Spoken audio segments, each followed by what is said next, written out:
Mackenzie. Lamar. Baseball. Baseball. That's the theme of Yeah. this month. All caps, exclamation point, I assume. Well, no, what did we say it is? What is the theme? Let's play Play ball. ball. You play ball. Maybe that's what I should have said instead. Okay. We're doing back-to-backs, guys. You see the glasses. You know what it is. We're already one drink deep. You see the glasses. I changed my hat. Things are totally different. You look like Ben Affleck in a... Or no, he said he wouldn't. Okay, random Gone Girl reference, but he didn't want to wear a Yankees cap in that, He would right? never wear a Yankees cap. So Yeah, you can't ask a Red Sox fan to wear a Yankees cap for sure. Okay. Well, we're going to be talking a lot of baseball this month with the theme. And I want to give a sneak preview of which ones. This is a long month for us. We have 5 episodes. So we know we're doing 4 for sure, but we're going to be running an audience poll for the 5th one at the end of the month. So I want to go through really quick. Can you rattle off real quick which ones we're definitely doing aside from Field of Dreams today? Yeah, so we're doing Field of Dreams, obviously. We are doing Moneyball. We are doing 61 asterisk. It's important to note the asterisk if you know the Roger Maris story. So that's actually like kind of a deep cut, I feel like, but we're doing that one. You said Skylar loves that one. So Skylar loves that one. That is he when I asked him what his favorite baseball movie was, he said that one. So I felt like we had to do it actually. So yeah, we're gonna do that one. And then we're gonna do Major League. I'm excited for that. I'm curious how that's aged. I loved it when I was a kid. I am too. I haven't seen it in a long time. Yeah. So I don't know if it's still going to be as funny as I remember. Fingers crossed. Fingers crossed. So 4 quality motion pictures there. For those of you who are like, why aren't you doing the Sandlot? We already fucking did that. So go back and listen last year. Are you new here? Read a book. Read a book. But what I want to do, let's throw out a few of the options for this poll that we're thinking about. So it was kind of like you had 2 other options. I had 2 other options. So what are the ones you're throwing into the mix? So I thought 42 would be a great one just because of a bazillion reasons. No big deal. But Jackie Robinson, like we got to have that, historic entry potentially. Also, it's a Chadwick Boseman turn, which RIP. We've talked about this before on the pod. He was incredible. He does a great job in that movie as well if you haven't seen it. So yeah, I thought that would be really interesting. And then I wanted to pepper in kind of probably a weird one. Well, I don't feel super strongly about it, but I think it could be an interesting one to put into the mix. It's Everybody Wants Some. Okay. It's a Richard Linklater turn. So if you know him, he's kind of of Texas fame, semi-local filmmaker, but also obviously very well known in the industry and has done some incredible work like the Before, Sunset, Sunrise, etc. series and things like that. And this one is like, it just has this like local feel to it. It has that like local Texas, Austin feel. It's these college baseball players. It's kind of like a la Dazed and Confused meets baseball kind of vibes to me. So I just thought it might be like a fun nostalgia. That was like semi-recent, right? Like in the last decade that came out, but it's based in the 70s or 90s or something. Yeah, okay. It's late 70s, early 80s, I believe, is what it is. So got a very like old school nostalgic feel. So I don't know. I just thought that might be like an interesting random one. What about you? Well, to delve deep onto my first choice, Angels in the Outfield, which some of you might not know the plot of. Essentially, there are angels in the outfield. In the outfield. Yeah, it's baseball, and turns out God's real, and he's very invested in the Angels. He really cares a lot about baseball games, and which honestly checks out. Like if you're going to be invested, it's very unfair that God is allowed to interfere. He's probably gambling on the game. So that's the plot of Angels in the Outfield. You get Christopher Lloyd in there. You get a very young Jogo Levs, but I feel like we're going to get into it with Field of Dreams today, but I just went, this is just Angels in the Outfield for like a more grown-up audience. It's basically miracles. It's more serious. Yeah, it's like there's this fantasy element to it for sure, where it's not as silly as Angels in the Outfield. But and then the second one was just one that I've never seen, which was my first time watching Field of Dreams, but I've also never seen The Natural, so I threw that on there as well. Yeah, that's a good one. But like what I was noticing kind of going through this list that I was talking to Skylar about as well is baseball movies tend to have this deep nostalgia feeling to them. And like there's this kind of seriousness about a lot of them. And so it's hard to kind of have a balanced baseball month. But I feel like we're doing a pretty good job of trying to select a good mix, For sure. But yeah, with that, I guess let's get into it, huh? Yeah.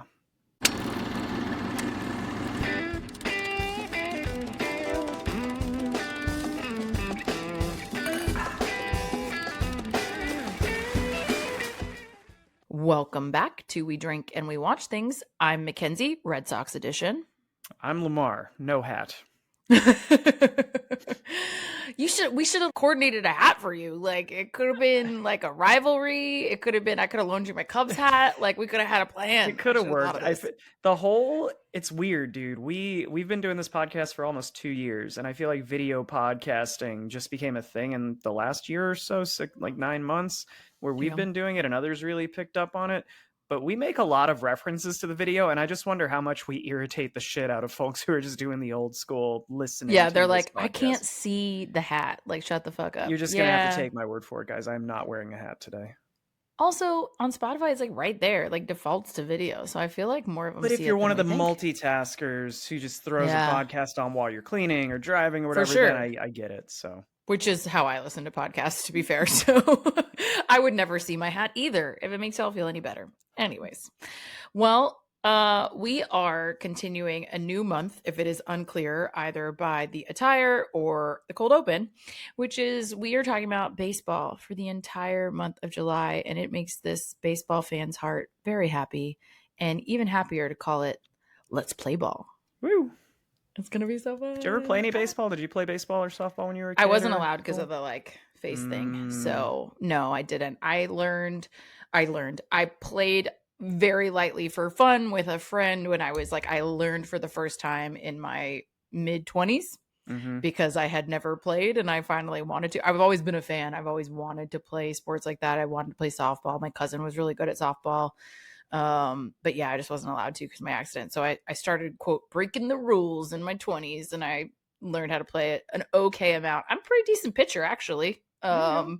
I'm a quick learner when it comes to, athletics, if I'm allowed to play them. So that was fun, but I still think it would be too risky to like play in a full blown, like a social league or something. Well, Did you ever play baseball? Maybe we can look into Austin Sports and Social or something. Once I get some stem cells in this knee, maybe we go into a rec league. We'll see.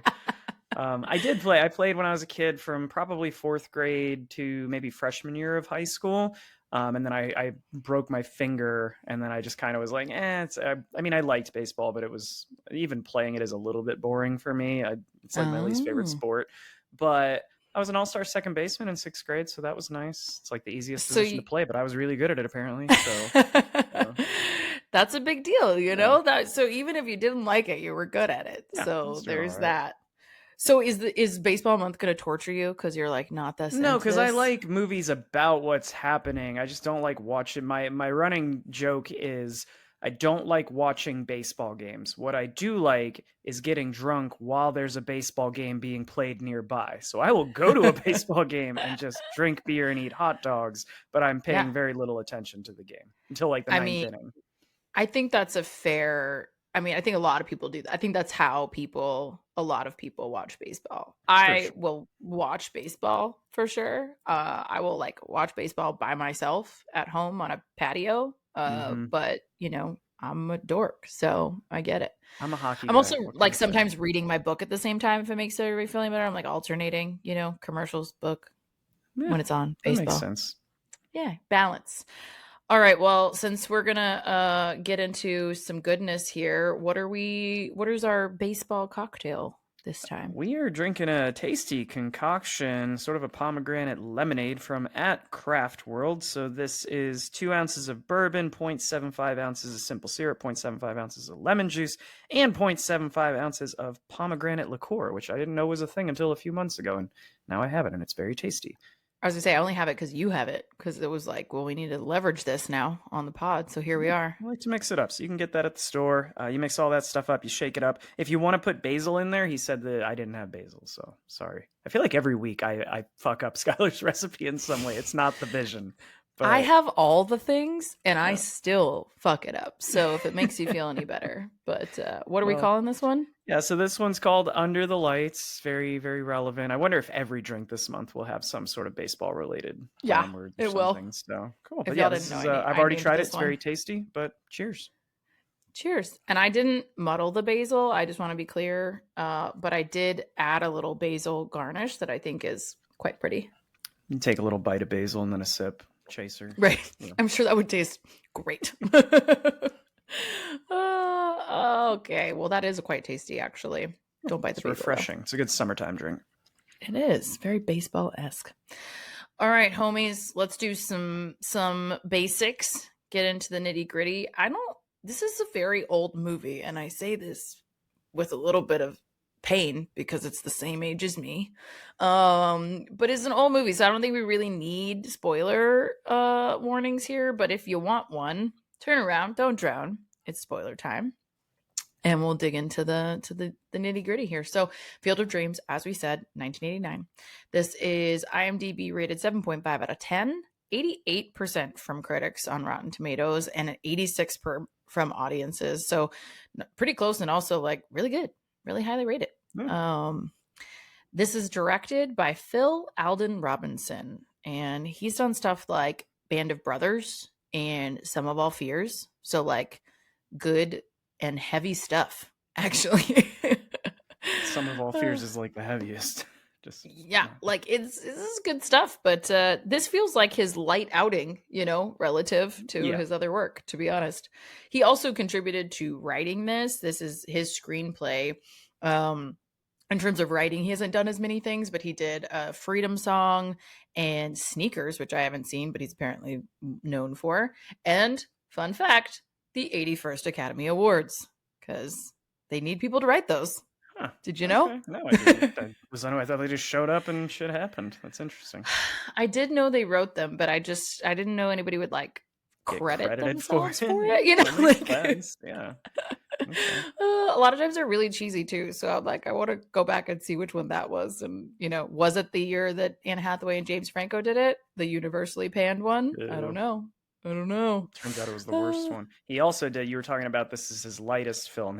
His like most evil one in retrospect now is he did Ghost Dad with that piece of shit Bill Cosby, and I loved that movie when I was a kid, and now it's ruined for me. But yeah, he did Ghost Dad. Not his fault that Bill Cosby was a piece of shit, but yeah, which he was terrible. Fuck that guy. Okay, this is, however, based off some very cool source material written by W.P. Kinsella, who is a novelist, Canadian author, and he did a lot of like short story work and other novel work, but this is based on his novel called Shoeless Joe. And he actually wrote a lot about baseball, Canadian life, and First Nations people. Those were like his shticks. And I think that's a great selection, by the way, really interesting stuff. But I think what's my favorite factoid, one of my favorite factoids about this movie is that the name of this movie was originally Shoeless Joe, because that was the name of the novel. And the studio changed it to Field of Dreams, which Robinson was like really upset about and called Kinsella to be like, hey, super sorry, man. I couldn't control it. And it turned out that the publisher had pressured or really just changed the name of Kinsella's book to Shoeless Joe. They thought that would be more appealing to audiences. And his original name was Dreamfield. Well, there you go. I saw that like audience, magic? Maybe not even like test screenings, I guess, but just the feedback they got was the title Shoeless Joe sounds like a story of a hobo, basically. I don't know what the appropriate term, an unhoused, whatever you want to use in this day and age. At the time, they definitely said hobo, which is terrible, so but yes. Like, it's like, we don't want to put out a movie called Shoeless Joe, so they called it Field of Dreams, and I mean, I don't hate it, and they reference it in the movie anyway, so. I love it. I think it's a beautiful name, and I think it's like a little bit more like movie and baseball magic that they just inadvertently ended up with these very similar names. The movie's not just about Shoeless Joe anyway. There's a bunch of baseball players. If it really comes down to it, it's kind of not about Shoeless Joe. Like at the end of the day, he of course is like an integral character, but it's certainly not about him. So yeah, I think it's a good name change for sure, and a little magical one. So that's fun. Okay, so major cast and crew. We've talked about him before. Kevin Costner, My Sexual Awakening, very important moment for everybody to understand. And this is a good representation of Kevin Costner too. Like, he's hot in this one. It's legit. So he plays Ray Kinsella, our main character who is on this journey, man. I love that his last name is the same last name as the author. Good little homage there. And we've talked about him before. He's done a bunch of stuff, but Postman, Dances with Wolves, just cranking out great shit right and left. who's also in Yellowstone. Obviously, everybody's heard about the Yellowstone of it all. So yeah, he does some good stuff. Do They you have any also favorites? I'm not a huge Kevin Costner guy. I feel like I say that every week on the pod. There's something that I'm not a huge blank, about this thing. Insert something that he's a I mean, curmudgeon we about. covered Go. Molly's Game. I thought he wasn't in that a lot, but I thought he was fine in Molly's Game. Yeah. He could have been in it more, I feel like, but yeah, For as much as he they does have, talk about her like yeah, daddy issues, essentially, he could have played more of a part. But I liked how yeah. in this they basically, aside from his like wife, they basically make every other person in this Iowa town as unattractive as possible. It's like Kevin Costner's already a good-looking guy, but when he's in town at the store, everyone around him's like, they're like, we don't want anybody over a 4 in this scene. Kevin Costner's a And not even 9. just unattractive, old. Like Yeah, everyone is just old. You yes. know, he's the youngest man in this town. Yeah, like, yeah. You didn't have to be this mean to Iowa, yeah, it was a Mr. little harsh. Robinson. Yeah. Also, he's supposed to be 36, and I think he looks great for 36. I mean, like, not for 30. I'm 36. Hopefully, I don't look like a hot mess, but I was like, I didn't realize that he was supposed to be that old until like on rewatch. But you're he saying like the character's 36. the character, Oh, because okay. like, Do you know how old I don't Kevin know, a lot of Costner times was in this? I don't, but I Okay. remember, like in movies where you go back and watch it and it's like, turns out the main character is like in their 20s. I was kind of surprised that he was supposed to be, he has this line, he's like, I'm 36 with a mortgage and a wife and da-da-da. And I was like, oh, really? Okay. Looking great. Anyways, moving on. James Earl Jones, obviously, legend, plays Terrence Mann, done a bazillion things, all basically predicated on his incredible voice. Star Wars, Lion King, Hunt for Red October. Like, I would listen to anything that this man said and then also probably do it. Like, he could maybe just order me to do a thing, and the magnificence of his voice, I would be like, yeah, you gotta. Like, I don't know. Could we have? It's a bummer we never got a chance for him and Morgan Freeman to co-narrate a film, like a documentary. That would have been heaven. Maybe they did. I feel like we should look into this, because that would be incredible. Like, yeah, for sure. 2 greatest voices, maybe. Amy Madigan, as you mentioned, she plays Ray's wife, Annie. She has been in like a lot of stuff, but not as much stuff that other people would probably know. She was, however, in Uncle Buck, which is pretty cute if you haven't seen it. I was a recent convert to that one. Gone Baby Gone as well. And, like I said, a bunch of other stuff, but she does such a good job in this movie. And I'm kind of surprised she wasn't in more like mainstream things after this. Mm-hmm. Ray Liotta, another legend. This is a great cast, by the way, just a little sidebar. He plays Shoeless Joe Jackson, and he's obviously done a gazillion great things, especially obviously Goodfellas, another one that I can't remember if we've mentioned on the pod before. We probably have. Is Cocaine Bear. Yeah. This is what, 1 year before Goodfellas, 2 years before Goodfellas, so he hadn't blown up yet, but yeah.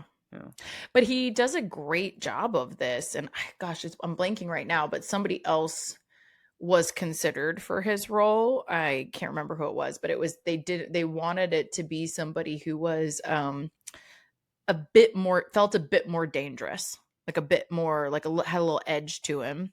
And this is, again, like you said before, his like mob vibes have come through, and they cast him because they felt like that came through from Ray a little bit more, especially early when you first see him. You're like, you're kind of not sure how that's going to play out, how he's going to be. So I thought it was interesting that they cast him for that before, all that other kind of reputation had come through. As soon as he appeared from the cornfield, I said to Janelle, as far back as I can remember, I always wanted to be a ghost fella.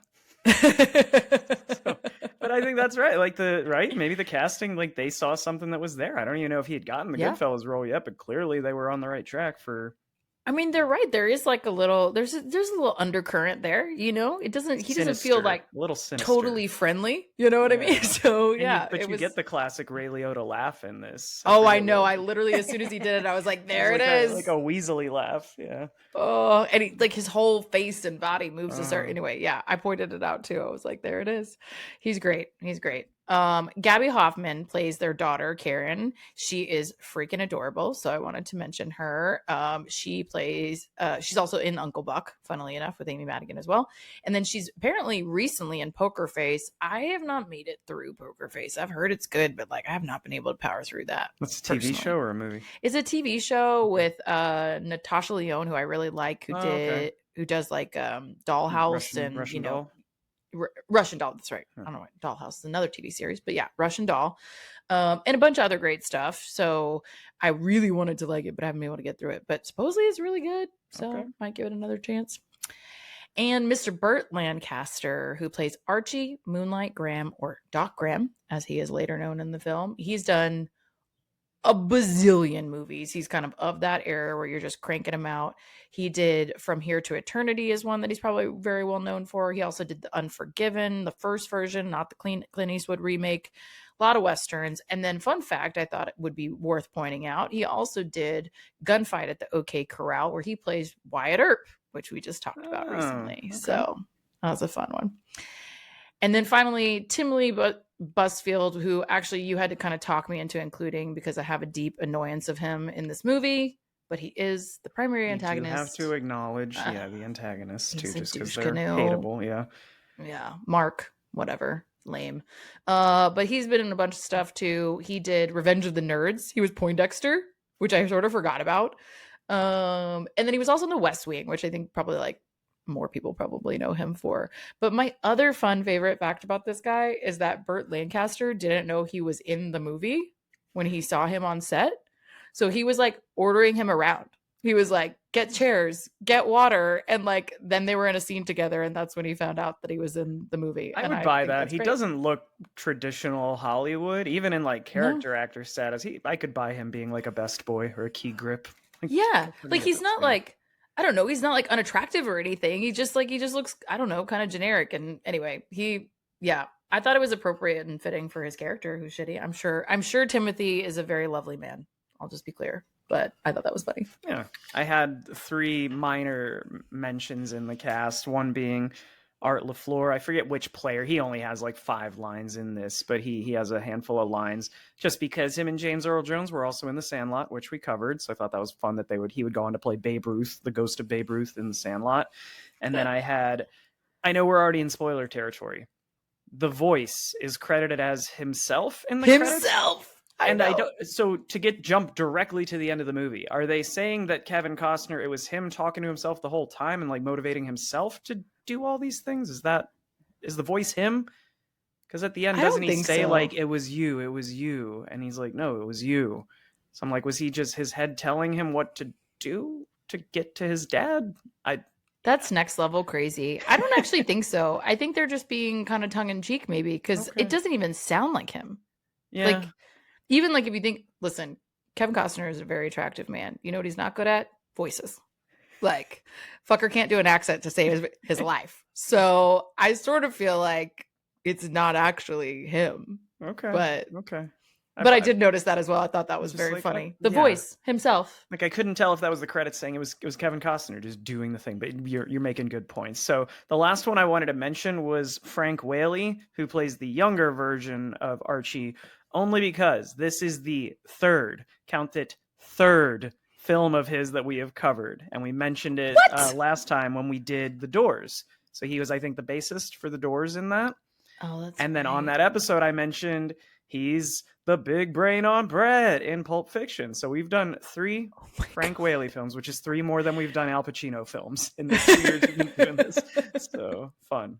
How have we covered, like, there's so many like that where it's like, how have we covered so many of this person and not this incredibly famous person? That was like that was a Matt Damon problem for a long time for us. Until we did Oppenheimer, which was in August of last year, September. We have not done a Matt Damon film. So who else have we missed, guys? Just quick sidebar. Yeah. I would love to get some messages from you guys of like only this greatest actor of all time that we haven't talked about. I'm very curious. Have we done a Julia Roberts? I don't think we've done. I feel like she's been a supporting cast member in something. Okay. You know, but maybe not. Like, we certainly haven't done Erin Brockovich, which is only the greatest thing she's ever done, but she's a lot of great stuff. So yeah, tell us who else. I'm very curious. Okay. Well, those are the homies that we're working with for this one. And to give you a quick plot summary, if you haven't seen this gem, you weirdos, just kidding. Lamar only just saw it as well. Iowa farmer Ray Kinsella is inspired by the voice, don't get it twisted, he can't ignore to pursue a dream he can hardly believe. Supported by his wife, like no shit, Ray begins the Yeah. quest by turning his ordinary cornfield into a place where dreams can come true. I should have Beautiful. read that summary before I watched the film because Oh, really? I was thrown. Were you on like a ride that was just like you This didn't know what movie was in the happening? beginning was a fever dream, and honestly, throughout it was. I didn't realize how much of it is pure fantasy.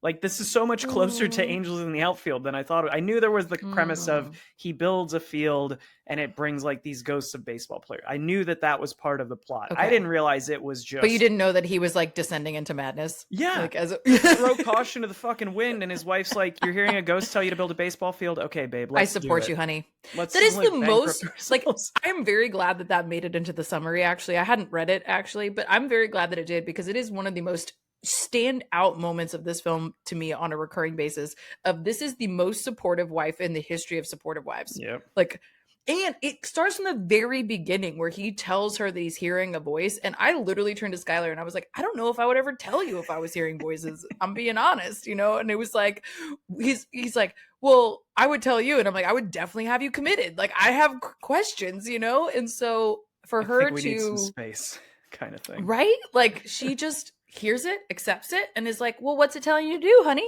What do you think that means, honey? Like, Yeah. she's such a fucking hippie and I love it. She's like, this is maybe just like yeah. leftover acid trip, you know? Like, it's cool. Yeah, she's a product of the 60s. So She so is. why She not? so is. I didn't realize this movie started out as a horror movie, though. I like if you had, again, I went in knowing details, but if you started this movie knowing nothing about it, and there's a guy standing in a cornfield, and it's like, if you build it, he will come. It's holy shit! Like it's a satanic ritual or some shit. Yeah, I was on board. You were immediately hooked. You were like, let's fucking go. Oh, we're bringing in all the good stuff into this one. You know, the 60s horror. It's going to have some ghosts and some magic. Like, this movie really does it all, if you're being honest. When she said there's a ghost outside when they build the field, and suddenly the ghost, the first one appears of Shula's Joe. And she goes, I think you should go out there and talk to the ghost. I'll put the coffee on. I'll put on some coffee. Okay. Yeah. No one is scared by this. I love that they have no reaction. I have that note too, where it's like, I mean, I know she's been supportive to this point, but they see the ghost in the field and they just stare. And both of them, I expect, like, even if you go talk to you have to go talk to the ghost, to be fair. Like, I'm not saying you wouldn't, you obviously would, but there's no initial reaction. There's just like, okay, we're doing this, you know? Okay. Like, but I love that. I love how committed they are. This is, before we get too in the weeds, I do want to add a couple production. Obviously, we talked about how well received this movie is, but also it was very successful because, again, it has all these great pieces. And I think we're hitting on a couple of why it really works. But it had a $15 million budget, pretty inexpensive overall, and it made $84.5 million in, again, the early 90s, so pretty solid. But it was also nominated for 3 Academy Awards. It was Best Picture, Best Original Score, and Best Adapted Screenplay. So, jeez, I didn't know that. So, and this was when Best Picture was only 5 movies, right, at a time? Yeah. They didn't do the whole 10 thing yet. So that's correct. Bonkers. What was it up against? Do you know off the top of your head? Or what I don't won? remember, no, but I would be curious. Yeah. I mean, it was a really good, I mean, it did. I do know that the score lost to The Little Mermaid because Alan Menken had done The Little Mermaid that year, but James Horner does this score, which is also incredible and actually inspired by the temporary track that the studio hated, and they were really, you know, really relieved when James Horner signed on because they were like, great, he's going to make this magnificent score that's incredible. Mm-hmm. And then he was like, no, I actually like the temp track. Like, it should be this subtle undertone of everything that's happening. And it's a really great score. And I think in a different year, it maybe would have won. But so they gave him a paycheck for that, just for him to come in and say, nah, what you got's great. Okay, thank you.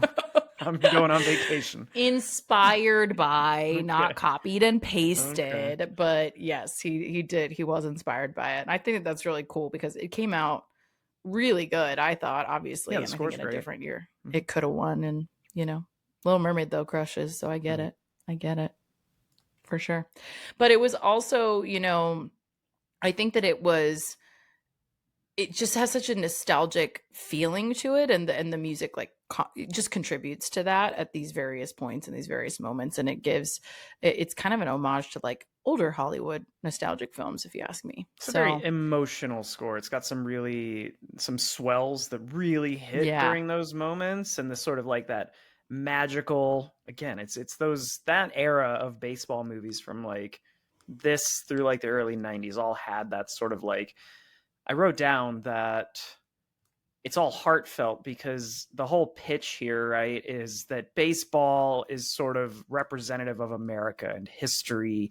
And it's this sense of Americana and these heroic figures and dreams and chases. All of that, you kind of have to buy into that to like this movie. I feel like you yeah, have to really you value do. baseball in some specific way. And I think the score and those moments of those land because you're supposed to be sort of mystified at seeing these historical Hmm. figures and these baseball players and these heroes from your past. Yeah, I think you are, and it's like I think the mystical word is such a good keyword for that. Of it has this mystical quality to it, and you starting with the voice, Mm-hmm. starting with the voice in the field, and it kind of keeps going throughout, and it shows up in a bunch of different ways. I like where, like we said, she's the most supportive wife ever, but this has been an experience to a certain point, just really that he's having, that Ray is Mm-hmm. having.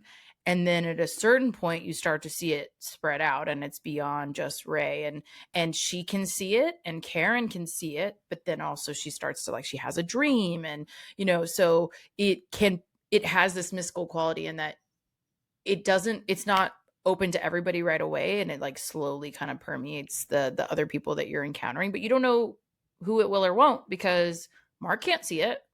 Mark doesn't know what's going on. Yeah. Mark is the worst, no big deal. Yeah. Is her brother. I just like, I want everybody to understand he's her brother, and he wants whatever. He's terrible. If to anybody like me who has never seen this and is kind of going in blind, you really do have to just 110% suspend disbelief because the rules of this are very loose of how this Mm-hmm. system works. Who, like you said, who can hear it, who gets impacted. There's time travel at one point. I'm just like, I was lost at multiple times and I had to go to the Wikipedia and be like, what the fuck did I miss? Because I might have been taking a note or something. I had no idea time travel was involved. So it's just the rules here Just like are a light very time loosey travel, goosey. not like a heavy time Just travel, just like a little slightly. baby But then they time come back travel. to present day and then pick up the hitchhiker who is the young version of the it was I was confused. I get it now kind of, but I also think you're not supposed to get it. You know what I mean? yeah. Like It's just it's a magic. It's a right, fantasy exactly. film. It's supposed Yeah. to just be magic. Like I think nobody's trying to make an argument for like how the space time continuum works, Yeah. right? Like they're just saying This this is is not Palm Springs. right. Spoiler This is Palm Springs, magic. sorry. We don't we don't um have to like understand quantum physics to, yeah. be able to get this. But yeah, I think it's really interesting. You really have to go in expecting a film like Hook. It's just like, okay, this is a fantasy world and I'm just going to buy everything that happens here. That's what you have to approach Field of Dreams with. I agree. And I think like once you do, I mean, obviously I also have the nostalgia factor. I mean, I saw this back in the day, but like once you Yeah. do, it's so enjoyable. And I will say, like, I don't know when the last time I saw this, probably 10-ish years ago, maybe even. So still an adult, but like it's been a minute. And just going through it again, and remembering some of the jokes, or experiencing some of the jokes, or some of the like references again that I hadn't before. Like I do feel like there's a little something for everybody in this script, like the nerds, the baseball fans, the magic people, apparently also the horror fans. Like there's just a little bit of something for everybody in here. And so I think that's part of why it, resonates so well. It's wholesome. It is a very It's wholesome wholesome movie. AF. And I said that like 5 times to Skylar during the movie. I was like, this is so wholesome. it is. And it's, I asked Janelle when we were watching, I said, is this a kid's movie? We were half an hour in. And I went, is this literally a children's movie? And she's like, I think it's a family movie. And that made a lot more sense. It's a That's a family good fantasy film. Then that's you a can good really, category yeah. for it. Yeah. And I will also say, sidebar, it was up against some really good shit in the Oscars. So I Okay. understand why it didn't win Best Picture, but it's a tough category. So it was up against Born on the 4th of July, Okay. Dead Poet Society, which is one of my favorites for sure. Field of Dreams, obviously. My Left Foot, also really good. And Driving Miss Daisy, which won. Okay. Okay. We did skip by the intro of just Kevin Costner talking at us for 5 minutes about his entire life to this point. And if you keep a close eye out, you will see 1989's pathetic attempt at Photoshop with all these old pictures that it Oh yeah, shows. these old pictures I'm of his like, this dad. is the 1989 version of I will poor say, I feel like CGI. in a number of places, though, I feel like they did it better than sometimes we see CGI do it today, actually. Like certain, not all of those photos, like I know some of the ones that you're talking about, but some of them are better. Some of the old footage is better, you know, like stuff like that, that they do better, I think, than some of our new CGI, like kind of what we just covered, Unbearable Weight of Massive Talent. Like his face was like over CGI'd for Yeah. Jesus. It was ridiculous, you know. So I do think a lot of it holds up better than sometimes we see now. But yeah, I agree. There's a few of those that it's like copy paste, you know, like. But I do like his narration. I do think it sets the scene well. Once you get inserted into the farm and this family, you're like you're there. I feel like it's a good amount of setting the stage and helping us understand how we got here and their dynamic and you know why he's on this farm and some of this stuff. So because I think like you have these references at multiple points in the movie about how they're as a couple they're pretty intellectual, you know, Mm-hmm. and they're also children of the 60s and what have you. And so it gives you this context of did they end up on this farm and how did they like why are they're the oddballs out in this very conservative rural community by and large. Mm-hmm. So I think it helps us connect those dots of how this would have even happened to begin with. It makes a lot of sense that this was based on a novel because sometimes the script reads like a book and you're hearing these monologues and these different conversations and I'm like this sounds like it's pulled directly out of a book. And that opening, I think, I haven't read the book obviously, but I wouldn't be surprised if that's word for word. But I love that last line where he's talking through his entire life. And what is it that he says? He's like, until this day, you know, when the movie starts, he had never done a crazy thing in his life. Is that what he says? Yeah, I think it's crazy or risky. I think Something it's like that, like but I something liked like that risky. hit for me because he walked through all this crazy stuff that's gotten us here and these decisions he made, these impulsive things. And now we find out whatever he's about to do in the plot of this film is like the only crazy, risky thing he's ever done. And I thought that was a cool setup. Yeah, I think so too. And it's like it gets you like now the action can Yeah. happen. Yeah. And but I will also say, I mean, it's not a bad thing at all. But what I realized when watching it on this take is that you get to the crux of the matter quite quickly, right? Like quicker than I He hears the expected. voice like 2 He minutes into the movie. he hears the voice like 2 minutes in, but like 30 seconds later, you have a baseball field. You know, it's like it feels like it just happened. Like he hears the voice, he tells his wife, they have this great conversation where I'm like, God, she's a bad, like, I would love to be married to this woman. She's so cool. And so you get from there, and he like segues into this montage where he's building the baseball field and adorably educating his daughter on all things baseball. And it's such a great segue and it's a great montage, but you're there, you know, like it's quick and you have this beautiful baseball field, just quicker than I remember having watched this. Yeah, literally maybe 15, 20 minutes into the movie, the field is built. Yeah. And I feel like they could have just submitted this for best short film at the Oscars. Maybe they just have him build the field and then one guy walks out of the field and he's like, I'm here. The end. Yeah, I'm here. Like, let's go. We did it. It's Credits the Field roll. of Dreams. He came just like he said he would. The end. I had a dream about it. I made it. We're done. I also wrote down because I was laughing at myself. Same as you, didn't realize how quickly he actually builds the field. And then he's sitting there like, well, nothing's happening. Like I thought something would happen. And he's just sitting there by himself. And I wanted the voice to be like, you're a fucking idiot. I tricked you. Why would you listen to a voice? I do love it. It's so quick, and he's like sitting in this, you know, beautiful, like, you know, again, if you're a baseball fan, like you can find ballparks beautiful. Yeah. It's beautiful, you know. Did a great job building it. He did a great job. He really crushed it.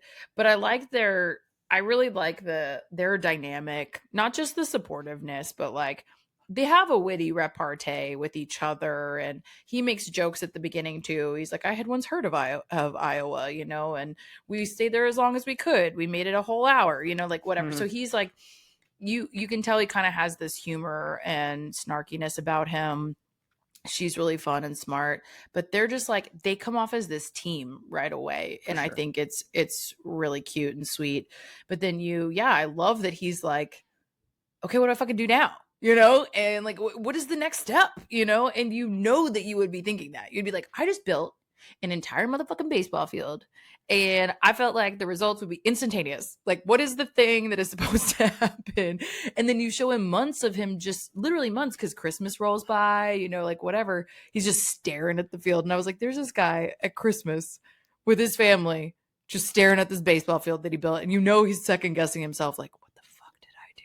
That's I know it's a fantasy movie, but how quickly things get sort of explained. I remember he has a line of, it's not even exposition, it's just an interesting line of dialogue where he tells his wife, I think what it's telling me is if I build this field, I can help these players and he just explains the entire plot of the movie. Like, extrapolates it out. Oh, wow, you're really good at assuming what a ghost is talking about, which lends credence to the theory that maybe it's him in his own brain telling himself to do these things, That is an interesting theory. Yeah. I think I haven't heard that one before. I don't know if it holds up, but I also wouldn't be surprised if it makes sense, because like if you really checked it at all the various points it happens, you could see why he would be talking himself into this, but I think it's interesting, and we'll get to it, of like the parts of it that are still a surprise to him, and the things that feel obvious to us maybe, but that are a surprise to him for sure. So, but I like that, he clicks it all at this random PTA meeting. Like, we have to talk about the PTA meeting. Burning he books, goes, y'all. Banning books. Like, motherfuckers. I was so upset when I was in here. I was like, we're doing this. Okay, we're just back here again. Here we go. Did you catch which books they were trying to ban? Oh yeah, there were Talk several. About perspective, like, I mean, trying honestly, to ban The Wizard of Oz or The Diary of Anne Frank. And I don't doubt that this is based on something that was actually happening in 1989. Like, we don't know that it's fact, but I assume it's steeped in some sort of reality. So the fact that they were trying to ban those should tell you guys, hey, when the shit they're trying to ban right now is going to look really silly in 10 years of like, why did you do that?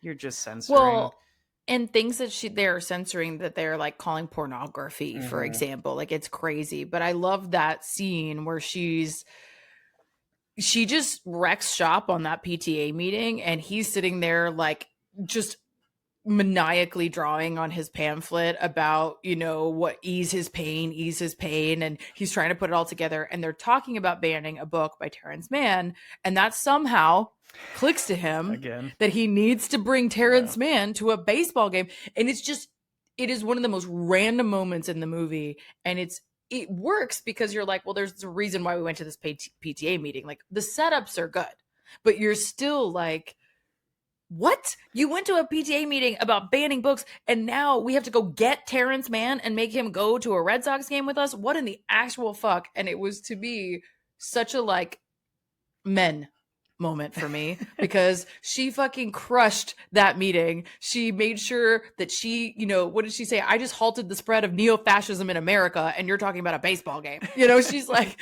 and she did. She got them to like vote against this ban. She gives this great speech. She shuts this shit down. She's like the hippie intellectual badass that she is. She needs her flowers, right? Like, Annie is awesome. And he's like, but I got to take Terrence Mann to a baseball game. And I was like, sure, why not? Fucking men. She's up giving her impassioned things, and he's just sort of there doodling, not even scribbling. paying attention. I need to rewatch this at some point. I don't want to rewatch it like immediately, but at some point I will rewatch this now that I understand how to head into this with the right headspace. But on the first watch, I didn't love how much of the movie was just these leaps in logic. Maybe it's not even leaps in logic, but it's just him following every single impulse or thing that pops into his head.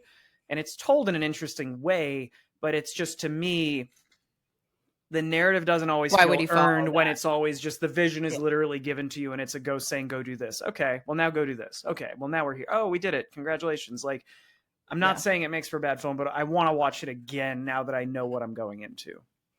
Yeah, I think once you kind of know, like, I think actually Janelle's call out is great. It's like, it's this family film, and it's kind of magical. If you watch it with that in mind, and at least for me, I have the benefit, of course, of nostalgia, it's a really good time. Like, where it's going. And especially, again, the payoff is really good, so, But I could see that of being like, are we serious? We just do all of this? We just do all the things that just pop into our head? This is wild. But I do like his conviction, you know. He doesn't seem, I think again, they do a good job of making him seem early on of like living this not typical, but like at that time, kind of typical life experience of Yeah. I went through the 60s, I did my shit. I also went to college. I also have a family now. I have a kiddo now. Like I'm grounded in this kind of baseline of semi predictable life experiences and I'm kind of a normal person, right? And so I think you can accept that he's not one to just wantonly follow his own,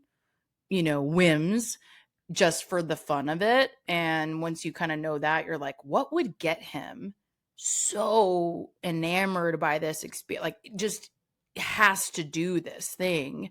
What would give him this conviction? And so I like that he can't really explain it. I think it's kind of interesting that he can't really explain it, but he knows he needs to do this. And I think that's kind of the magic of it. And the one time that Annie questions him, which by the way, totally fair at this point, right? Like the mortgage is way behind. They're going to lose their homes. Like, And he's you going can't on be. road trips. Yeah, and he's going on a road trip. Like, if that were my husband, no, sir, right? Like, we would have been, you are not driving 1,500 miles and staying in hotels and going to Red Sox games. Like, fuck right off.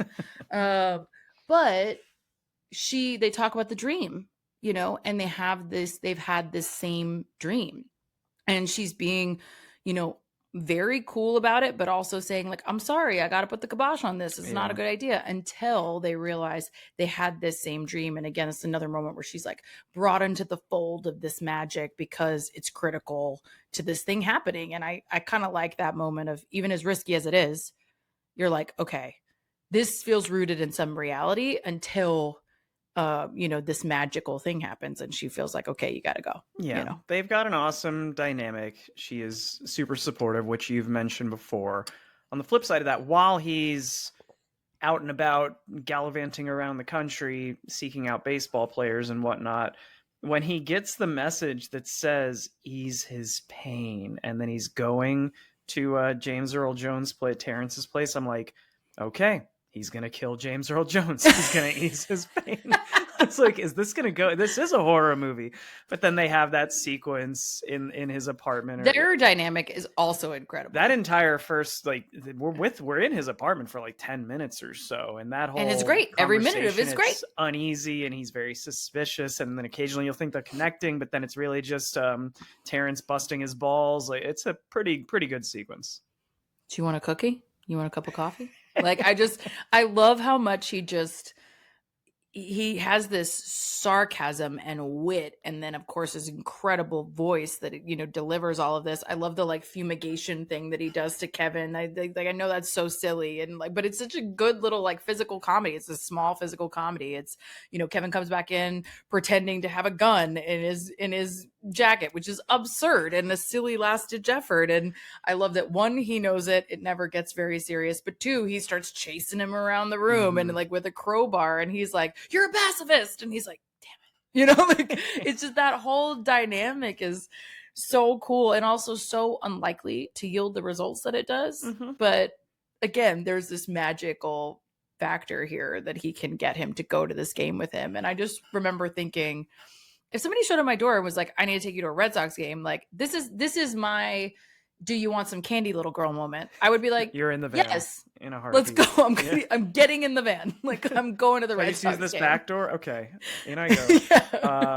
The James Earl Jones portrays the cynicism of this character. It was refreshing to see him in this kind of role. Like, obviously he's played Darth Vader and he's more intimidating, but it's interesting to see James Earl Jones in a role where he's just sort of fucking miserable, and the way that he changes over the course of this movie and kind of gets that sparkle in his eye that we all love about James Earl Jones.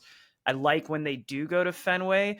The first thing I like about it is that it's the first time where Ray does kind of doubt himself, because he sees this vision and has no idea what it is up on the scoreboard. And later we find out that Terrence did see it, but just didn't. And he doesn't understand why Terrence needed to be there. And I think that's the key part of like, well, if I saw it and he didn't, then what was the point? Yes. You know? So I Yeah. like that it does throw a little bit of maybe this isn't all kismet or fate, whatever it might be that we're involving these folks. I like that they throw a little curveball there, pun intended, but then we circle back to it later. I also like the line when he says, "What do you want?" Or "What do you want?" And he gives this impassioned speech of, "I want people to leave me alone. I want blah, blah, blah, blah," very angry. And he goes, "No, what do you want?" And he's looking at the food menu. I think that was a Oh, pretty solid joke. so such a good joke, and I also just love his reaction where you see Terrence crack a little. Yeah. Like he's Like, kind of oh, laughing at himself, yeah. like, wow, I'm being dramatic. And he's like, beer and a dog, you know? And my favorite thing also is that they got 2 beers, 2 dogs, $10. I looked at the price. It was $2.25 for a brat. Excuse the Those are fuck out of $10 you. nowadays, maybe Like, 12. You know. would never happen. That is a $50 order easily, maybe more in a major league ballpark these days. Like, oh my When God, they I say was later heartbroken. on, "Oh, people will come and tour the farm and see the field, and they'll pay $20 each." That's I did the math. It's a $52 charge nowadays. I'm not paying $52 to tour a fucking farm and baseball field. Sorry. I mean, I kind of would. We'll get I there. bet you would. I I bet mean, you this fucking one. would. Well, did you see? I think it was 2 years ago, or maybe it was last season That's literally what I was about to when say. MLB did was it the All-Star game they did out there? No, well, it Or was a like Field World of Dreams Baseball game. It was a Classic? Oh, okay, special. It okay. was a special Field of Dreams game. They've actually done it twice now. And the first time they did it was like early coming out of the pandemic. It was still pretty early, and I almost went. Like I was Oh this close. man. Like I almost bought the How ticket. I expensive were didn't. those tickets? They were very expensive, and Oh. I was doing my consulting, like independent consulting at the time. So like every single dollar was saved for future, it was COVID times. I wasn't working consistently all the time yet. And so I was like, you know what? I need to save this, but this is a once in a lifetime opportunity. Never mind that I started at a new job very shortly thereafter. And I wish I had gone because it would have been fine. Yeah, it looks But pretty I cool was when they had them walking out playing of the it safe. corn and stuff, but I could see not It's so wanting beautiful. to. There is a price on once in a lifetime kind of experiences. There still There is a really limit on how much you is. can There pay. are a few of those though that I will say, like I almost went to a Super Bowl under similar circumstances and I didn't go, and I'm like, fuck, I should have just gone, man. Yeah. But they've talked about redoing it. But again, they could sucker me in to doing this for more than $52, certainly. Like Yeah, that inflation on that menu is ridiculous. The last thing I wanted to call out about that scene at Fenway is apparently there's a teenage Ben Affleck and Matt Damon were extras Yep. in that crowd. So that's kind of fucking bonkers, and they were nobodies at that point. So Yeah, and I remember he worked with him on Some of All Fears. Ben Affleck did, and he told him, he was like, "Hey, nice working with you again." And he was like, "What the fuck do you mean?" He was like, and he explained, "I was an extra on Field of Dreams." And so like they eventually became friends, and it oh, was that's cool. cute. It was a little meet cute, but he didn't even realize he had been on his film. So I thought that was kind of cool. But the other thing I think I really like about the Fenway scene is that you get, to your point, like we get a little preview at the apartment and they have this great dynamic back and forth of like why Terrence Mann is where he is now and like why he's a little bit annoyed at all these people showing up at his door. And if you hear the clips of his writings earlier that Ray has researched and talked to Annie about, you can kind of get a sense of some of the really profound writings that this guy had done. And so he's really frustrated that people keep coming and asking him for the meaning of life, right? Like, which of course would get old and you're like, fuck off. But you get more at the park where he's like, I'm sick of this expectation that I need to be involved. Like I was the distributor of involved. I remember him saying like, I did this for so long. And he gives this whole speech, like you said, but I like the context of the speech. He's like, I spent all my misery years ago. I have no more pain for any of you. And I just thought that was such an impactful line of like, that is unsustainable at a certain point. It is unsustainable to be battling everyone and everything forever. And I personally try to participate and be as much of an activist as I can as an individual, but like you go through phases of that. I think you have to, because otherwise it's unsustainable. And this is a guy who did nothing but that for decades. And he's like, I'm done, and it's so understandable at this point, and the way he says it is so understandable, and so it kind of makes you respect him. I think that's true of a lot of different artists, whether it's writers, literal artists, actors, musicians. I feel like people sometimes latch on to them and make their beliefs, their lyrics, their art, sort of Right. their entire identity.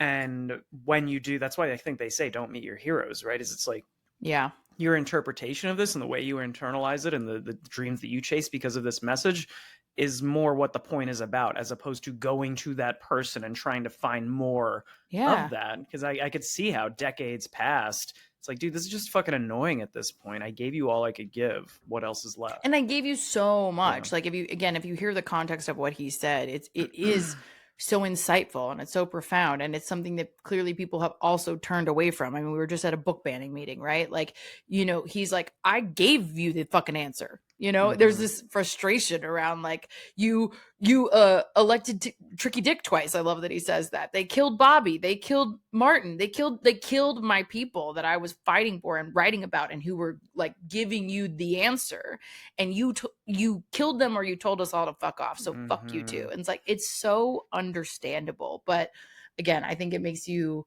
at least for me, like I watch him, I look at him as emblematic of a lot of these people of this time, and you're like, I get it, I respect you, and I understand why you're where you're at, but I love that Kevin Costner's character, or Ray, had to research him in a library and look at microfiche. And I just thought, there are so many people watching this today. How the field is for them, this library is heaven for you, Mackenzie. Yes. I just thought back to like days in the library of like card catalogs and microfiche, and I was like, nobody understands this anymore. I was like, people are gonna watch this and like show the like scrolling, newspaper cover, and they're gonna be like, what the fuck is that? I wanted to touch on, as we're kind of getting to the closing, the third act here, there were two things, one funny thing and one not so funny thing that I just feel like is missing. But the funny thing I thought was, it was nice of them to pull some umpires out of hell to come play at the Field of Dreams. Thought that was nice, because we do know that all umpires go to hell. They do. I mean, you need them, but like, do you sometimes? So that was the funny thought. The other thought I had that was a little, I'm not saying you have to have this, but I feel like it's a missed opportunity, is you're pulling baseball players from the 1920s. There is a black character in this, and there's no acknowledgement of the race inequity at that. Like, they do shake hands. Yeah. I think him and Shoeless Joe shake hands, and there's no awkwardness.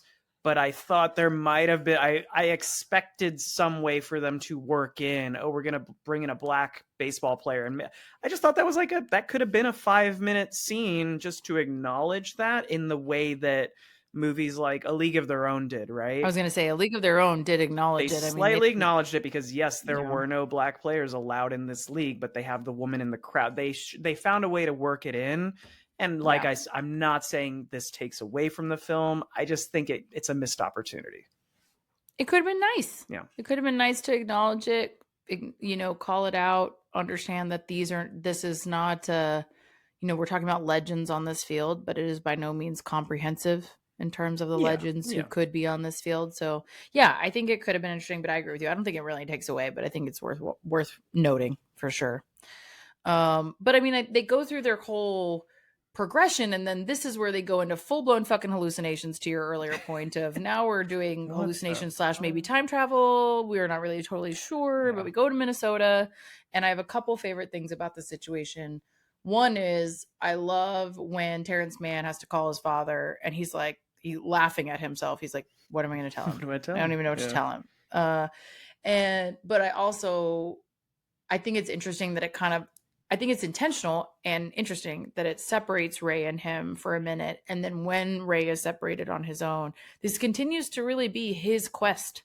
Yes, Terrence is important to be on this quest, but he's not who the quest is for solely, right? Mm-hmm. He's like ancillary to this quest a little bit. And so it makes sense that this revelation that's coming from Moonlight Graham conversation would be just him and Moonlight Graham. And this is where I just think you get the beauty that is Burt Lancaster in this movie. Like, he plays this role perfectly, and he has this gravitas to him and this warmth to his character that really jumps out of the screen. And you feel like he is this legend both in this story and out. I think that really comes through, and I think it's a great final film for him, because this turns out to be Burt Lancaster's final film that he almost didn't do. But he was eventually coerced into doing it. Some friend who was a baseball fan was like, you got to do it. And I'm glad he did, because he's just kind of, he has small things like certain mannerisms and like winks and stuff that it really is a great Moonlight Graham for me. I'm like, I love this character and I love the way he portrays it. Yeah, this was the part of the movie, and everything you said about the performance +1 to that, but this was the part of the movie where I was getting confused on a first watch. Yeah. I knew something was like, we're time traveling now? Yeah, to be fair, I'm taking notes, right? So I saw the part about The Godfather, one of the 10 best films of this year. But my dumbass, because this movie is from 1989, so I'm watching this 35 years too late.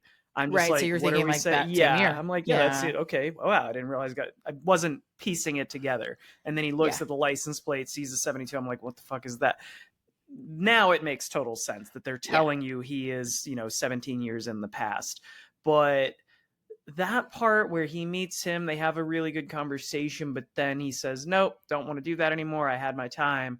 And then the next day when they just pick up the younger version of him as a hitchhiker, I was very perplexed by that. Is that what was happening there? That was what was happening there. Okay. Yeah. So, I mean, I think what's cool about this scene is that you get insight into what Doc Graham's life turned out to be. And they have this really great, this is another like conversation that I think is really impactful. The Terrence Mann one being one, and then this one being, it's like coming up on your dream and watching it brush past you like a stranger in the crowd. Like the way that he speaks, and this is screenplay, of course, as well. But I mean, like the delivery of the incredibly written words is poetic, right? Like I love that conversation. And so but what he is also saying is, yes, this particular dream passed me by, but it would be a greater tragedy if I had not ended up here and been a doctor and had this life and saved these lives. And I think that's the takeaway, because he says, like, it's a tragedy, you lost your dream, he's that younger buck, quote unquote, who is like, this would kill most men to not have had this happen, and you were right there. And he's like, no, it would have been a greater tragedy had I not done this. Like his true love, his true dream, his true satisfaction of his life is, having the impact that he had in the community that he did in his home. And he's not willing to lose that, to leave that, whatever. And so I think you get that very important backstory to understand why later he would have walked away from baseball at all. And then when you see him, he comes in on the side of the road, it is another just one of these magical moments that you're like, are you fucking kidding me? But you are also getting to deliver this dream to this guy in a different way, not in the same way, but you're solving a bunch of people's dreams here, right? We're giving Terrence Mann a new dream. We're reigniting his fire. We're easing the pain of whatever Ray and his family are going through, and we get there. You are also giving Archie Moonlight Graham, Doc, a second chance at getting to play in the majors with these people who are his idols. Like, this whole thing is a cathartic experience for everyone in it. You're giving the brother-in-law a chance to kill a child and then just laugh it off when she gets saved. That was so fucking annoying to me. That was fucked up. That is the one thing I will say. That is one of the things in this movie that very much upsets me, does not hold up. I turned to Skylar when that said, I said, that man puts hands on my daughter. Somebody's dying. Like, he lifts her up. They drop her. She gets saved. And then everyone he goes, where'd those baseball players come from? And everyone fucking laughs. I don't get it. Yeah. And Annie, again, most understanding woman in the history of mankind, is like, go get a cold drink. You've been through a lot. No, bitch, get off my land. Yeah, like you are my daughter. You will die if you are here for 30 seconds longer. Like that part does not hold up for me at all. Yeah. Mark is the worst. Mark is the literal worst. I'm going to spend 5 seconds explaining that this is her brother who is deciding to pressure her into selling her property. Not just pressure her. He goes out of his way with his partners to buy the mortgage on the property on which she lives, and then points to his partners and says, my partners won't help but foreclose on you now that we bought this note that I told them to buy. And now I'm going to foreclose on you tomorrow. You better sell right now or you lose everything. I love your brother. You're welcome. Like, excuse me? This person is piping hot garbage and at the end, it's just hunky-dory. Like, we're family. We're not hunky. Like, you are so dead to me. You are not invited to the Fields of Dream game. Like, fuck off. I hate this guy so much. They should have said that. They should have said, oh, so you can see the baseball players now? Yeah. Well, get the fuck out of here. You're not allowed to watch the game. Right. Just ban him. You don't get to watch You don't get to watch the Ghost game anymore. Don't get to watch them. Yeah. Like, Jackie Robinson's coming tomorrow. You're going to miss him. Babe Ruth's showing up. Like, you're not going to see any Everybody's coming and you're not invited. Bitch. But so like that, speaking of which, so you made really good points about the story. And again, first watch, I didn't pick up on everything about why the doctor's story is so well told as far as giving up his baseball dream. He's very happy with how things have worked out. That's why when he has to come off the field to save Karen, right? The daughter? Yeah. When he has to come off the field to save her, he's okay with it because it's not a big deal to him. He's given up his dream once before. He's coming off to save a life. That's what his actual life's destiny was. So I think that's pretty cool. But I will say that whole sequence was a little sillier than it should have been to me when they pick up the kid and they kind of fight over her. Well, it's also like, why would you? What would be the, it's instigated by Mark, though, who again is garbage. Like, why would you pick her up? Why would you grab her? 4 feet high on the bleachers. They drop her. She hits, and there's this musical cue that doesn't really land for me. It just shows us, like, they don't show her fall, but they just show an overhead of her body, and he goes, boom. Yeah. That doesn't really, that's very 80s, which I get, but yeah. It kind of makes sense in the context of the time. I agree with you. It is silly that he would even pick her up to begin with. It makes perfect sense that the mom would be trying to grab her back, like, get your hands off my kid, but him grabbing her in the first place, and you're what does he say? He says something weird, like, you're turning your kid into a space case or whatever nonsense. Like, whatever. Like, first of all, you could say that without touching my fucking kid. But like, that part did not land. But what I think does balance that again is like the Archie moment of, what his life's calling is, and that he wants to save this kiddo. And it's such a relief, obviously.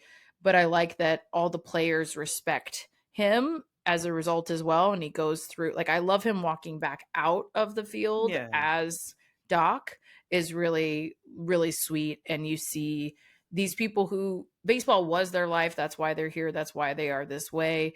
And, they really got denigrated in their lives. And, they're called the Chicago Black Sox. Like, if you didn't know, like, these are the White Sox, but they're called the Black Sox because of the game fixing thing. And so it's, and there isn't proof that Joe Jackson actually threw the game. Again, all those stats and things that he says at the beginning are accurate and true. Why but did he bat almost 400 if he was throwing no errors? Exactly. Yeah. But they, they have been denigrated. They didn't get to play baseball for the rest of their lives. And so this does feel, again, like cathartic for them, cathartic for this family. But ultimately, at the end of the day, like, I'm glad it's not called Shoeless Joe, even though he makes an incredible appearance. They have a great dynamic. He's like the surrogate father figure for the first half of the movie for him. But then we get his actual father. Yeah. And, he's a guy who only played in the minors, but he walks up in a New York Yankees jersey, like, he got his dream in a different way. And they have this conversation that's really interesting to watch. And you see him, like, you kind of have this understanding that doesn't totally come through, where like they kind of know who each other are, but they're sort of figuring it out. And it's him getting this second chance with his dad. And that's, you of course find out, like, that's what this whole thing was about. And it could be that you were easing his pain, but you were easing your own pain too in that process, like that you deeply regret this. And I love that it ends on this, again, like, very cathartic reconciliation between the two of them in a way that, like, they almost get to see each other now, like, man to man, in a way they never did, Yeah, I like I was very worried, first time watcher. I was like, why are they not acknowledging? She even says, introduce him to your granddaughter. And he doesn't acknowledge that it's his dad until the very last moment. Apparently that was added in post. They didn't have the word dad in there of, hey, want to have a catch. He just says, hey, Yeah. like they added in the word dad because test audiences felt like I did of just, are we Yeah, gonna like you missed it. elephant You in the didn't do fucking it. room? This is your Yeah. son. This is why we're sort of talking right now. So yeah, Well, and even if 110% you agree. explicitly apologized, you know, Mm-hmm. because he has that thing conversation with Terrence in the van that I do think is impactful. He's like, the son of a bitch died before I could apologize or before I could take it back, you know, and because he makes this insult about the Black Sox. You know, he says like your idol is a criminal, which he's not, but he like says this thing that was very hurtful to his dad, which like entire life was the White Sox, right? And so, and he lost his wife, like he's doing the best he can, like baseball is his tether of joy, right? And you just shat on it. And so, but you want to take it back. And then that was hard. That still is hard to watch, where he doesn't explicitly do that. You know, he doesn't explicitly say like, dad, I didn't mean that. Do you think that's a miss in like the script itself? I don't know. I mean, again, like not having seen it, I don't know if it would like feel too on the nose, maybe. I like that the way that it ends still has this magical tone to it, and they just kind of like understand each other. Yeah, it feels like a natural conversation as opposed yeah, to it feels like a Hollywood natural scripted, conversation. But I also think of myself like as a person. If I had this hanging over me and this thing that I deeply wanted to apologize for, like I would have a hard time not screaming it at you from across the field. You know what I mean? Like, I'm so sorry. But like I get why it happens the way that it does. But yeah, it's still beautiful. I like that it ends under the lights. I like that it's a callback to the earlier conversation with Shoeless Joe about the lights make it harder to see the ball. But I think it's like a little bit intentional. Like at this moment, it's not about seeing the ball. It's about like this connection between us and this person. And like, we're going to get to have this experience. These audiences are going to come, you build it, they will come, under the lights. And you see that line of cars, which I get what they're going for, of showing, yes, it's working. People want to come see this baseball field and see if they can actually see the players, I guess, is like the draw. But yeah, to me, it just looked like a bunch of influencers flocking of like, we have to go to this ghost baseball field. We need content for social, just everybody coming. That is a very 2025 perspective though, sir. Let's be honest.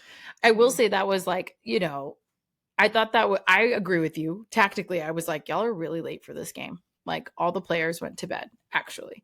But it's one, a beautiful shot. And two, I think it's really cool that it was like a community thing. It was all these people from Iowa City who like came out in their cars and did this as a part of like, he went before, like the director went before the Chamber of Commerce and like asked them if they could do this. So I think it's a cool like community effort to be a part of this thing that has stood the test of time. Again, like before the Field of Dreams game ever happened, they had visitors out there. You could come get these little like cheapy, souvenirs, but you could come see it.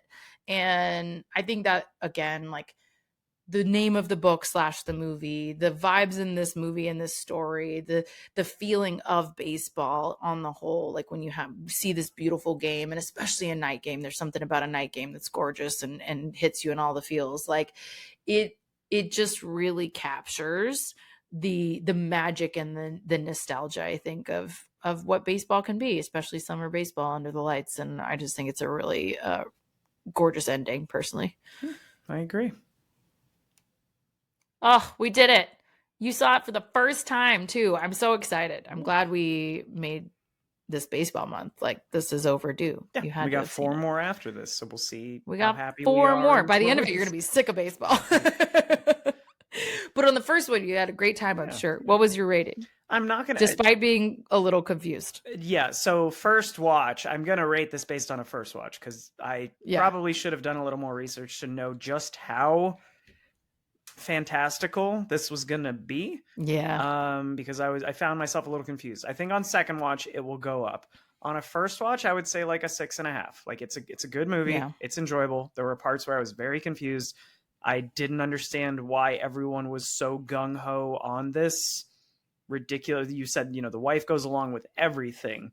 Even James Earl Jones getting on board. Like I don't know. And like I said, some of the plot, it being based on a novel, makes a lot more sense. But some of the plot is driven forward by just these happenstances of just like, well, if there's this thing that's telling you everything you need to do, then where's the conflict really? It's all just you're being guided the whole way anyway, but we're kind of watching this mystery unfold. So First watch, 6.5. I think that when I rewatch it, it will probably go up to maybe like a 7-ish.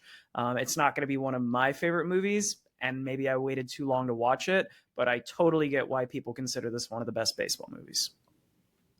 It's definitely one of the best. It's not, I think it's hard to pick a best because they all have different vibes, but yeah, I think it makes sense. I do think there's something to be said again for the nostalgia. Like when you see this in your life, your love of baseball, all the factors, all the things. I love baseball. I think it's that, again, nostalgic factor of this like America's pastime, these simpler times. I love James Earl Jones, and I didn't get into this, his monologue at the field about baseball and what it means and like what it emotes and what, like it touches all these feels. So I like that about it. I give it like an 8.5. It's a great, like I love baseball. I love baseball movies. I love this cast. I love how it's done. There are a couple gaps for me too. Like I said, Mark drives me nuts. I understand we need to have him. That's fine. But there are a couple things that he, like the picking up the kid and stuff like that. I'm like, no, absolutely not. But I think the overall message is really a good one. And it's probably like it's a good family film. That's a good way to put it. If I had seen this when I was a kid, I would be rating it much higher. So again, just like Cool Runnings, when we watch Cool Runnings, I'm like, I missed the boat. I'm sorry guys, but as an adult, it doesn't hit the same on the first time. But yeah, I get it. Cool Runnings was great and you were wrong. Like that happens. It does happen. Why did we make this movie if they don't win at the end? What's the point of this? Oh, y'all, Lamar will never understand. It's okay. The real ones know. It's fine. Well, thank you guys for joining. This was like a really special one for me, obviously. Go Sox. But also we're gonna keep doing this for a whole month, and I'm very excited. So come back next week for our next entry, which I think is gonna be Moneyball. Is it gonna be Moneyball? You really want to do Moneyball? I say let's do Moneyball. All right, let's do Moneyball. I love Moneyball. Also, fun fact, that's my nephew's favorite baseball movie. So, and it was just his birthday, so we can What's his spin name? this as a birthday present to Sebastian. Happy birthday, my eldest Sebastian, who just turned 15. I can't. It's fine. Anyway. Okay, well, in the meantime, before we do that one. In the meantime, follow us on our socials. We drink and we watch things. Interact with us on Instagram, TikTok. Send us DMs, whatever you want to do. As we said at the top, go ahead, email us. We drink and watch things pod@gmail.com. And what am I forgetting? Video. If you want to watch the video portion, see hats or no hats on YouTube or Spotify video. I'm going to get Lamar to wear a hat sometime this month, y'all. Don't worry. I did send him. My Sinners one was on point. 1930s. It was on point. I mean a baseball hat. Let me clarify. Oh, okay. Your Sinners hat was excellent. I'm going to make you wear a baseball hat. Fair. Okay. All right, homies. For now, though, go have a drink and watch a thing. Cheers. Play ball.